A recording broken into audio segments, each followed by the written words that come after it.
السلام عليكم ورحمة الله وبركاته. نحمده ونصلي على رسوله الكريم، أما بعد، فأعوذ بالله من الشيطان الرجيم. بسم الله الرحمن الرحيم. رب اشرح لي صدري ويسر لي أمري واحلل عقدة من لساني يفقهوا قولي. ربنا زدنا علما، اللهم فقهنا في الدين، آمين يا رب العالمين. آغاز ہوتا ہے ہمارا رکوع نمبر، آغاز نہیں، رکوع پہلے سے چل رہا تھا۔ آج آیت نمبر 74 سے ہم لوگ پڑھنا شروع کریں گے، اس کی تفسیر کو دیکھیں گے کہ اللہ تعالیٰ نے ان آیات میں ہمیں کیا بیان فرمایا ہے۔ جیسے ہم جانتے ہیں سورہ الانعام کے اندر زیادہ تر جو ذکر کیا گیا اللہ تعالیٰ کی توحید کا، وحدانیت کا اور ایمان کو جھنجھوڑا گیا کہ ہم اللہ تعالیٰ کے ساتھ کسی کو شریک نہ ٹھہرائیں۔ اس لیے ایسے واقعات کا بار بار بار بار ذکر کیا گیا جہاں پر بہت زیادہ لوگ کثیر تعداد میں اللہ تعالیٰ کے ساتھ بتوں کو شریک ٹھہراتے تھے اور بتوں کی پوجا کرتے تھے، یا پھر فرعون کی پوجا کرتے تھے، یا جہاں جہاں پر بھی اللہ تعالیٰ کے ساتھ شریک ٹھہراتے تھے، شرک والوں کا ذکر بہت کھول کر بیان کیا گیا ہے۔ اللہ تعالیٰ یہاں پر ارشاد فرماتے ہیں کہ وَإِذْ قَالَ إِبْرَاهِيمَ لِأَبِيهِ آزَرَ أَتَتَّخِذُ أَصْنَامًا إِلَٰهًا۔ اللہ تعالیٰ فرماتے ہیں، اور جب ابراہیم علیہ السلام نے اپنے باپ آزر سے کہا کیا تم بتوں کو معبود بناتے ہو، بلا شبہ میں تمہیں اور تمہاری قوم کو کھلی گمراہی میں دیکھتا ہوں۔ حضرت ابراہیم علیہ السلام نے جس ماحول میں آنکھ کھولی وہاں سورج، چاند اور ستاروں کی پرستش کی جاتی تھی، اور حضرت ابراہیم علیہ السلام کا یہ واقعہ تلاش حق کا نہیں بلکہ مشاہدہ حق کا واقعہ ہے، ان کے وہ تلاش نہیں بلکہ اپنی آنکھوں سے حق کو دیکھنا چاہتے تھے۔ حضرت ابراہیم علیہ السلام کو اللہ تعالیٰ نے کس طرح سے شرک سے محفوظ رکھا کہ اللہ تعالیٰ کی خصوصی رہنمائی اور فطرت کے مشاہدے سے اللہ تعالیٰ نے حضرت ابراہیم علیہ السلام کو شرک سے محفوظ رکھا۔ اور جب ابراہیم علیہ السلام نے اپنے باپ آزر سے کہا کیا تم بتوں کو معبود بناتے ہو، اللہ تبارک و تعالیٰ نے سیدنا ابراہیم علیہ السلام کے واقعے کو یاد کرنے کا حکم دیا ہے کہ کیسے انہوں نے اپنے والد کو توحید کی دعوت دی اور شرک سے روکا، اور اللہ تعالیٰ نے حضرت ابراہیم علیہ السلام کی صفت دعوت بیان کی ہے کہ انہوں نے اپنے والد کو بت پرستی سے باز رہنے کی نصیحت کی اور ان سے کہا اتتخذوا اصناما الہا، کہ کیا تم بتوں کو معبود بناتے ہو، کیا تم بتوں کو معبود بناتے ہو جو کسی قسم کا بھی اختیار نہیں رکھتے، خود اپنی ذات کے بھی مالک نہیں، اپنی حرکت پر بھی اختیار نہیں رکھتے، وہ نہ نفع پہنچا سکتے ہیں اور نہ ہی نقصان پہنچا سکتے ہیں۔ بلا شبہ میں تمہیں اور تمہاری قوم کو کھلی گمراہی میں دیکھتا ہوں، میں دیکھتا ہوں کہ وہ سیدھے راستے سے گمراہ ہو گئی ہیں، اور جن کے پیچھے وہ چل رہی ہیں وہ کسی بھی قسم کی ان کی اوپر طاقت نہیں رکھتے ہیں۔ سورہ مریم میں بھی حضرت ابراہیم علیہ السلام کی دعوت اور والد کے جواب کا تذکرہ ایسے بیان کیا گیا کہ اللہ تعالیٰ نے ارشاد فرمایا کہ اور آپ اس خطاب ابراہیم کا ذکر کرو، یقیناً وہ بہت سچے نبی تھے۔ جب اس نے اپنے باپ سے کہا اے میرے ابا جان، آپ اس کی عبادت کیوں کرتے ہیں جو نہ سنتا ہے اور نہ دیکھتا ہے اور نہ آپ کی کچھ بھی کام آ سکتا ہے، اے میرے ابا جان بلا شبہ میرے پاس یقیناً وہ علم آیا ہے جو آپ کے پاس نہیں آیا، چنانچہ آپ میرے پیچھے چلیں، میں آپ کو سیدھے راستے پر لے جاؤں گا۔ اے میرے ابا جان آپ شیطان کی عبادت نہ کریں، یقیناً شیطان ہمیشہ سے رحمان کا بڑا نافرمان ہے۔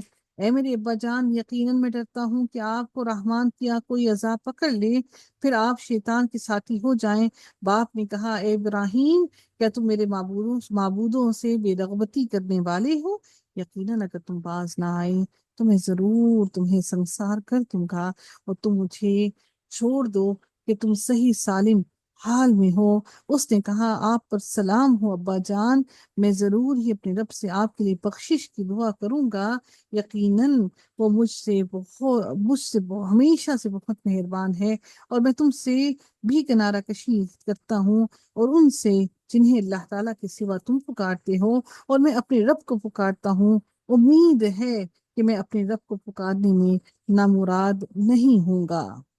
اللہ تعالیٰ نے جب حضرت ابراہیم علیہ السلام نے اپنے والد کو چھوڑ دیا، اس کے بعد اللہ تعالیٰ نے حضرت ابراہیم علیہ السلام کو اولاد عطا کی۔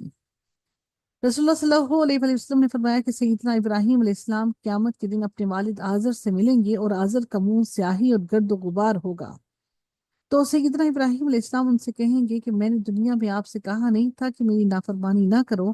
اس پر ان کا باپ کہے گا کہ آج میں تمہاری نافرمانی نہیں کروں گا۔ پھر سیدنا ابراہیم علیہ السلام کہیں گے کہ اے میرے رب، تو نے مجھ سے وعدہ کیا تھا کہ مجھے قیامت کے دن ذلیل نہیں کرے گا، تو اس سے زیادہ ذلت کیا ہوگی کہ میرا باپ ذلیل اور تیری رحمت سے دور پڑا ہے۔ اللہ تعالیٰ فرمائے گا کہ میں نے اتنے کافروں پر جنت حرام کر دی ہے۔ پھر کہا جائے گا کہ اے ابراہیم دیکھو تمہارے پاؤں کے نیچے کیا ہے، وہ دیکھیں گے کہ ایک بجو ہے جو نجاست سے لتھڑا ہوا ہے۔ پھر اس کے پاؤں پکڑ کر اسے دوزخ میں ڈال دیا جائے گا، یعنی ان کے باپ کو بجو بنا دیا جائے گا اور ان کو جہنم میں ڈال دیا جائے گا۔ بخاری شریف کی حدیث نمبر 3350 میں یہ حدیث درج ہے۔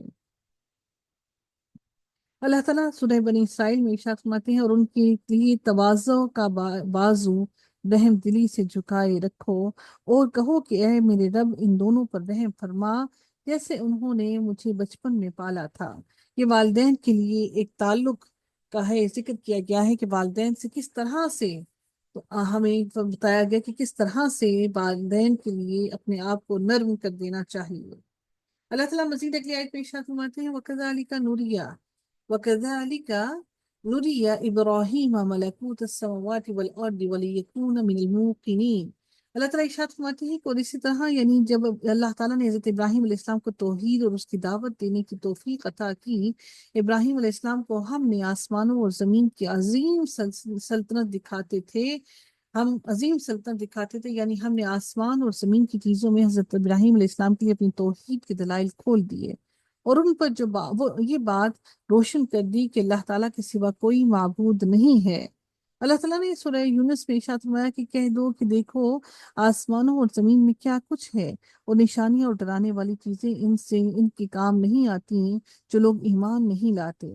پھر اللہ تعالیٰ سورہ اعراف میں ارشاد فرماتے ہیں، اور کیا انہوں نے کبھی نظر نہیں ڈالی آسمانوں اور زمین کی سلطنت میں اور ہر اس چیز پر جو اللہ تعالیٰ نے پیدا کی ہے، اور اس بات پر کہ شاید ان کا مقررہ وقت واقعتاً قریب آ چکا ہو، پھر اس قرآن کے بعد وہ کس بات پر ایمان لائیں گے؟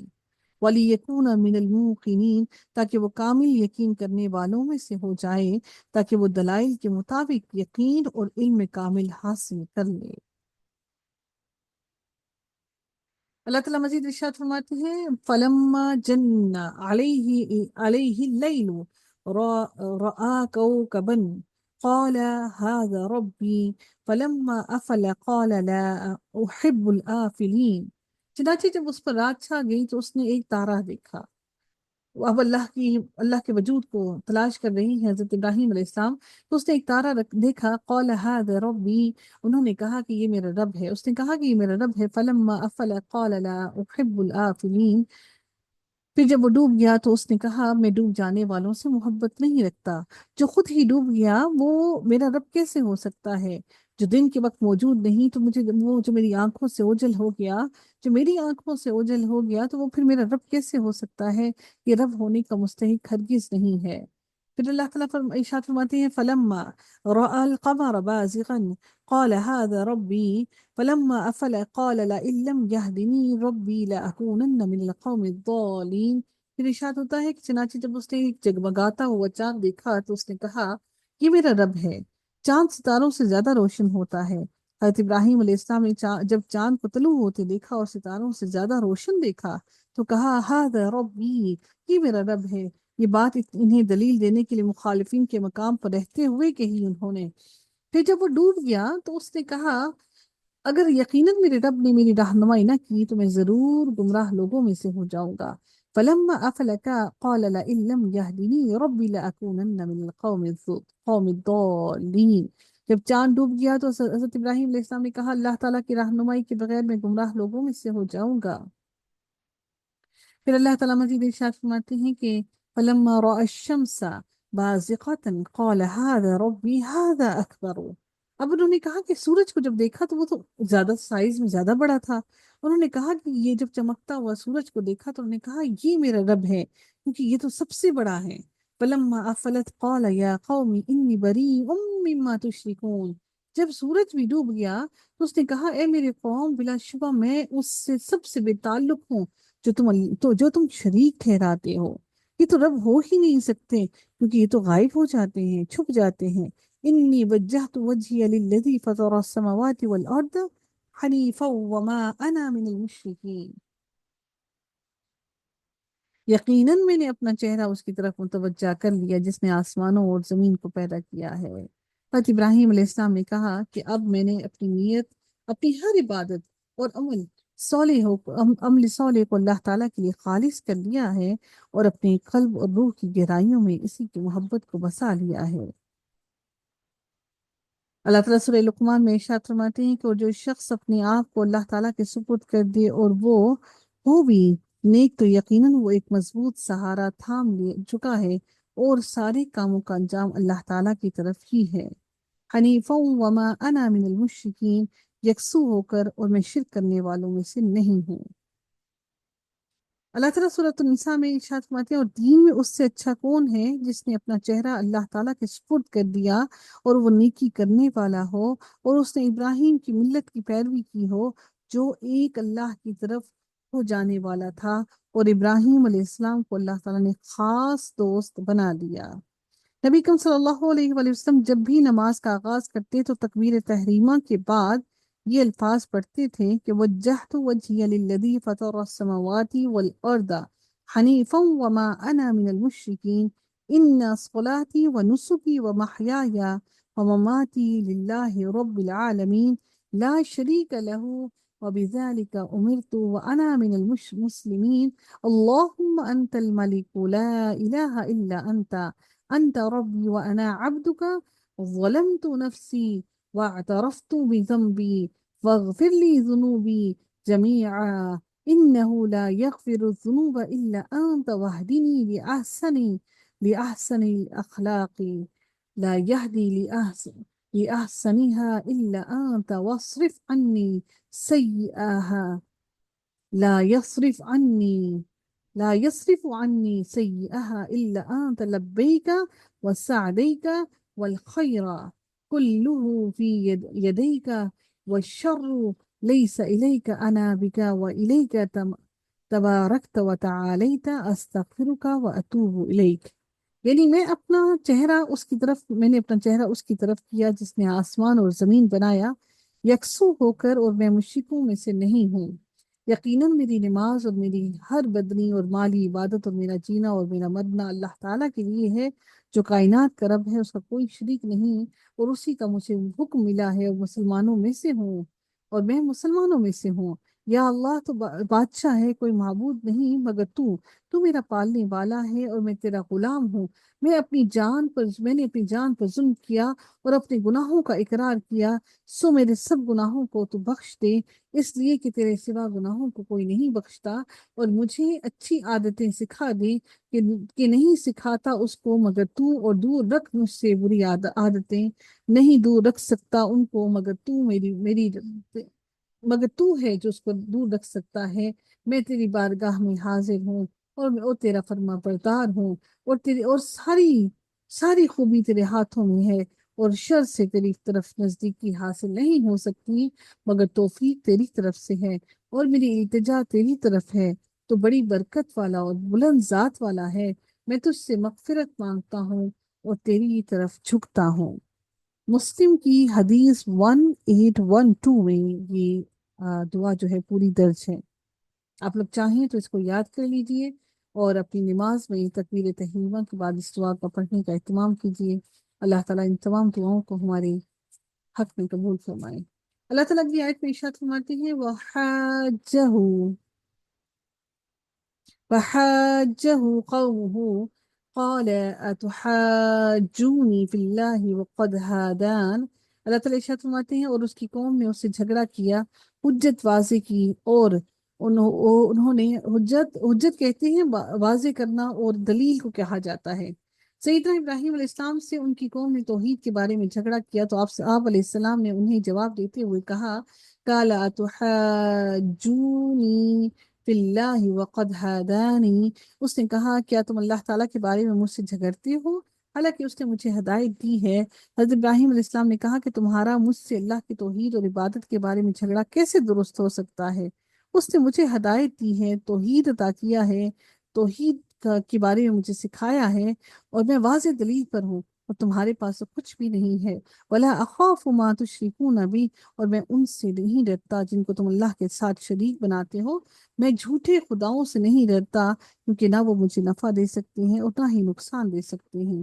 إِلَّا أَن يَشَاءَ وَرَبِّي شَيْئًا، مگر یہ کہ میرا رب ہی کچھ چاہے، اگر اللہ تعالیٰ مجھے نقصان پہنچانا چاہے تو نقصان پہنچے گا، وہ نفع پہنچانا چاہے تو نفع پہنچے گا۔ وَسِعَ رَبِّي كُلَّ شَيْءٍ عِلْمًا، افلا تتذکرون، میرے رب نے ہر چیز کو علم سے احاطہ کر رکھا ہے، تو کیا تم نصیحت قبول نہیں کرتے؟ میرے رب کا علم ہر چیز کو گھیرے ہوئے ہے، اس سے کچھ بھی چھپا ہوا نہیں ہے، پھر تم میری نصیحت کیوں نہیں مانتے؟ پھر رب کائنات ارشاد فرماتے ہیں وَكَيْفَ أَخَافُ مَا أَشْرَكْتُمْ وَلَا تَخَافُونَ أَنَّكُمْ أَشْرَكْتُمْ بِاللَّهِ مَا لَمْ يُنَزِّلْ بِهِ عَلَيْكُمْ سُلْطَانًا فَأَيُّ الْفَرِيقَيْنِ أَحَقُّ بِالْأَمْنِ إِن كُنتُمْ تعلمون۔ پھر اللہ تعالیٰ ارشاد فرماتے ہیں کہ اور میں ان سے کیسے ڈر جاؤں جن کو تم نے شریک بنا لیا اللہ تعالیٰ کے ساتھ، جبکہ تم ان کو اللہ تعالیٰ کا شریک بناتے نہیں ڈرتے ہو کہ اللہ تعالیٰ اتنی طاقت والا ہے، تو ان کو اللہ کے ساتھ شریک بناتے ہوئے نہیں ڈرتے، تو میں تمہارے شریکوں سے کیسے ڈر جاؤں جس کی جس کی اس نے کوئی دلیل بھی نہیں تم پر نازل نہیں کی؟ تمہارے شریکوں نے تو تمہیں کچھ بتایا بھی نہیں، یہ بھی نہیں بتایا کہ وہ کس چیز پہ قدرت رکھتے ہیں، کس چیز کی طاقت رکھتے ہیں، پھر میں تمہارے شریکوں سے کیسے ڈروں جبکہ تم میرے رب سے نہیں ڈرتے؟ چنانچہ فریقین میں سے امن کا زیادہ مستحق کون ہے، کہ ہم دونوں میں سے امن کا زیادہ مستحق کون ہے؟ اگر تم جانتے ہو، حضرت ابراہیم علیہ السلام نے کہا کہ میرا معبود اللہ ہے جو ہر چیز پر قادر ہے، اور تمہارے معبود ان مٹی کے ڈھیر ہیں، سوچو تو صحیح کہ امن اور سکون کے حقدار تم مشرکین ہو یا پھر ہم اہل ایمان ہیں۔